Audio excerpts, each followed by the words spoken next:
I never thought I would share the lesson I learned 3 years ago. As CEO, I have been working with for years and had supported across 4 companies already, just cut me off. We were hiring for a tricky medical leadership role when he got impatient as the hiring process slowed down.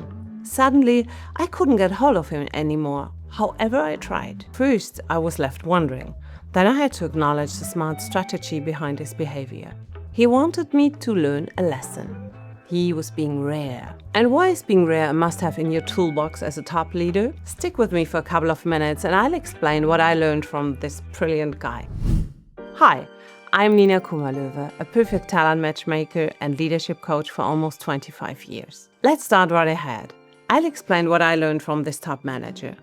As a professional leader, you have a bursting agenda with important tasks every single day. To get those done, it is crucial to organize yourself in the best manner, right? So, it's absolutely essential to consequently disregard emails and calls from all people of minor importance. That is clearly spoken everyone below you. Sometimes, maybe even your peers on a spicy day. Have you already learned and practiced this?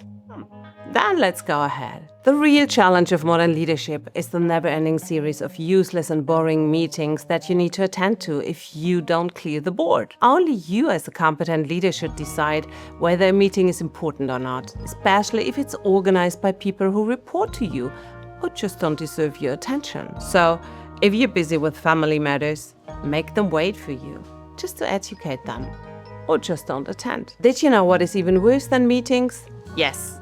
Hiring processes and all the nerve-wracking candidates. You're certainly familiar with all those questions candidates ask to just torture you. A really cool and up-to-date leader will show who the boss is by simply not giving any kind of information that could be useful. By giving vague answers like, that depends on the situation, or you'll hear from us.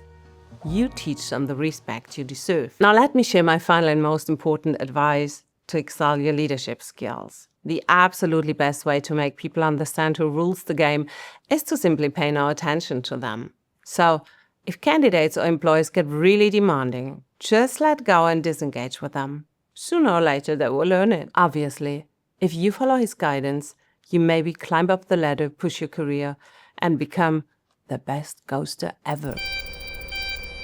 Let's be clear. Ghosting is a behavior of conflict-avoiding, immature and narcissistic personalities. True leaders do not rely on cheap power. In the end, this leader was not being rare, he was just being rude. If you want to act as a hard and mindful leader that attracts and retains great people for your company, then take this simple advice of mine for serious. This is what being rare really means. R is for respect, A is for acknowledge, R is for respond, and E is for explain. What this means? Always give an answer to people who address you.